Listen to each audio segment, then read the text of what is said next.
Awakening is not what you imagine it to be, writes Adyashanti. In a very real sense, it is much more accurate to talk about what we lose upon awakening, rather than what we gain. We not only lose ourselves, who we thought we were, but we also lose our entire perception of the world. We're talking about the dissolution of the image we have of ourselves.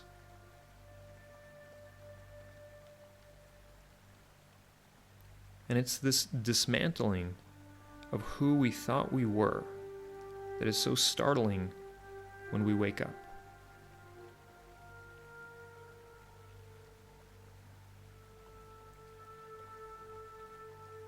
And it is indeed startling. It's not what we thought it was going to be like at all. Adyashanti writes, I've never had a single student come back and say, you know, Adya, I peered through the veil of separation and it's pretty much what I thought it would be. Usually, students come back and say, this is nothing like what I imagined.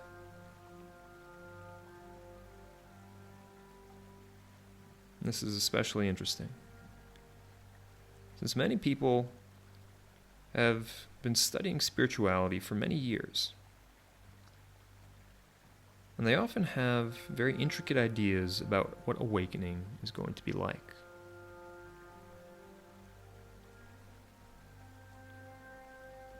When it happens, it is always different from their expectations.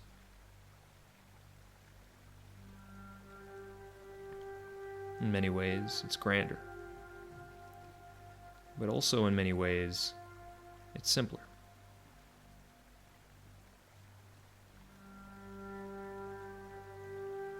In truth, if it is to be true and real, awakening must be different from what we imagine it to be. This is because all of our imagining about awakening are happening within the paradigm of the dream state. It is not possible to imagine something outside of the dream state when our consciousness is still within it.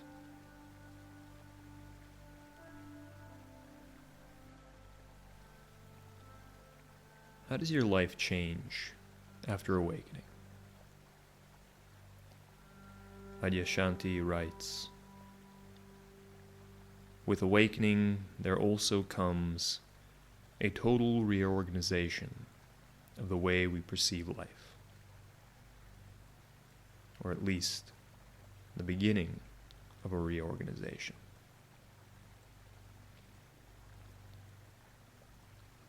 This is because awakening itself, while beautiful and amazing, often brings with it a sense of disorientation.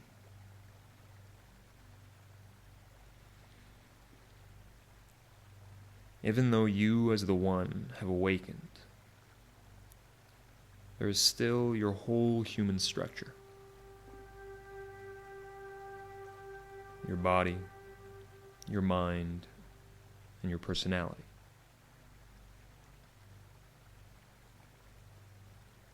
Awakening can often be experienced as very disorienting to this human structure.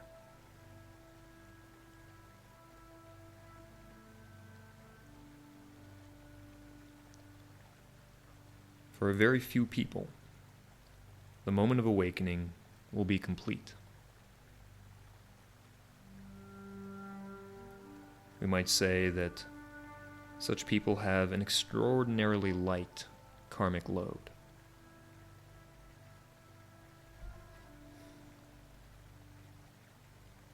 The conditioning that they were dealing with, in other words, wasn't too deep. This is very rare.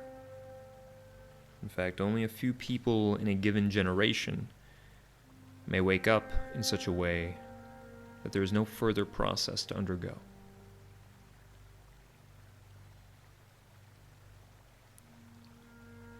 Adyashanti says that what I always tell people is this: don't count on that person being you.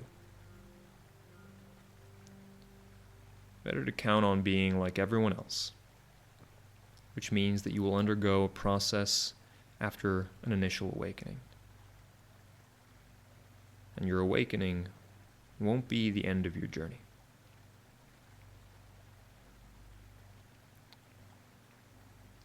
The information that exists on life after awakening is not usually something that's made public. It's most often shared only between spiritual teachers and their students.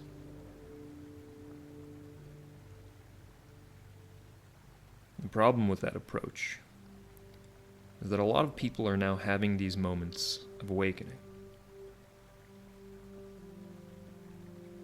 And there is very little coherent teaching available to them.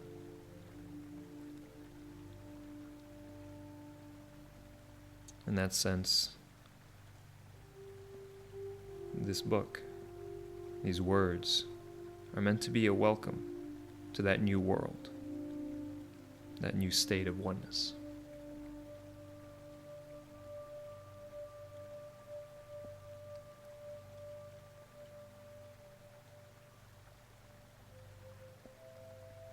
At this point, there may be those of you who are thinking, well, I haven't had one of those glimpses. I don't think I've really awakened.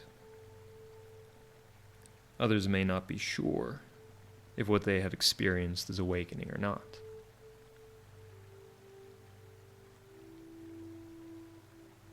Wherever you are on this path, I believe this information is relevant. Because, as it turns out, what happens after awakening is relevant to what happens before awakening. In fact, the spiritual process isn't any different before awakening than afterward. It's just that after awakening, the process is happening from a different perspective. You might think of it as a bird's eye view versus a ground level view.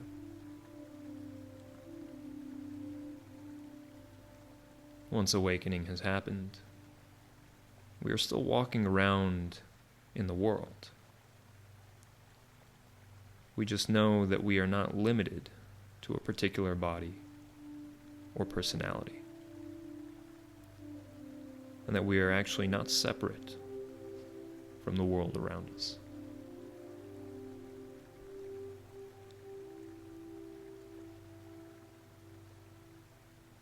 It's also important to note that we don't become immune to misperception simply because we've had a glimpse of awakening. Certain fixations and conditioning will linger even after we perceive from that place of oneness.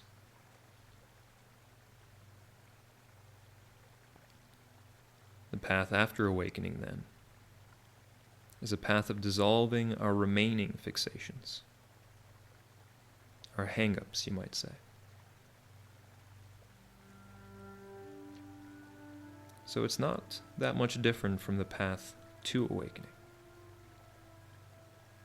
which is a path of dissolving certain delusions we have and certain tendencies to contract.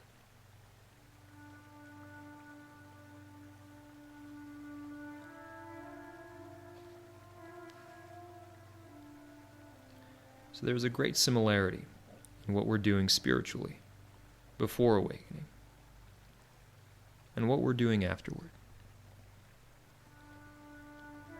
We are doing it from a different perspective. Before awakening, we are doing it from the perspective of separation. And after awakening, we are doing it from the perspective of non-separation.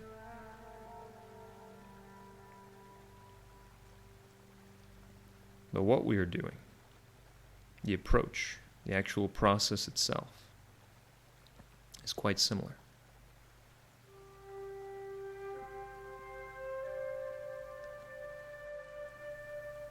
This one question, what do I know for certain, is tremendously powerful.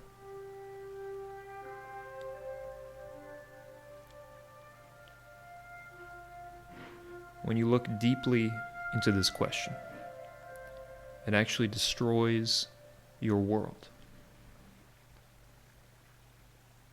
It destroys your whole sense of self. And it's meant to. You come to see that everything you think you know about yourself, everything you think you know about the world,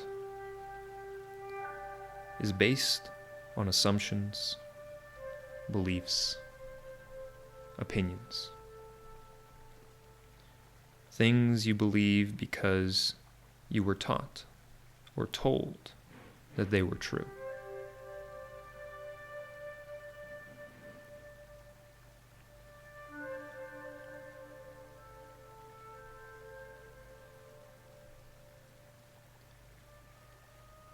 Until we start to see these false perceptions for what they really are, consciousness will be imprisoned within the dream state.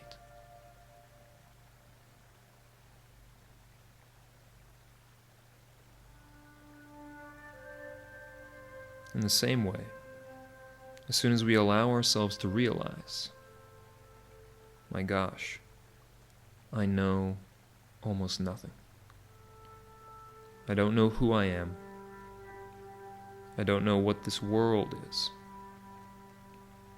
I don't know if this is true.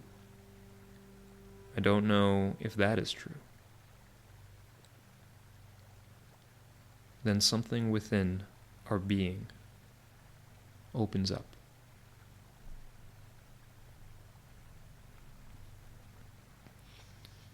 When we are willing to step into the unknown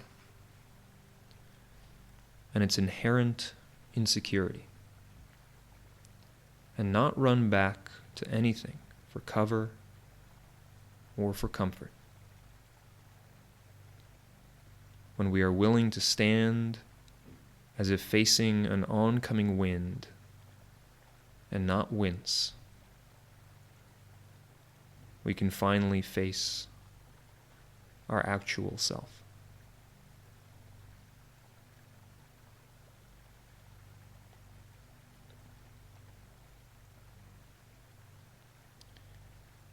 Investigating the question, what do I know for certain,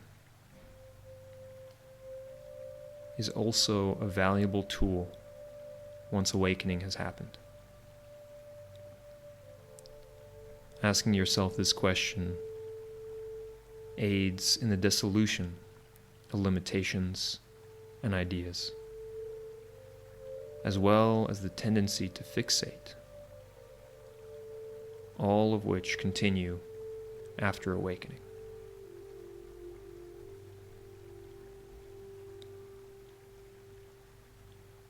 No matter where you are on the path, it's this willingness to stand up within yourself and ask this question, what do I know for certain? And to be open and sincere about what you find. That is the most important thing.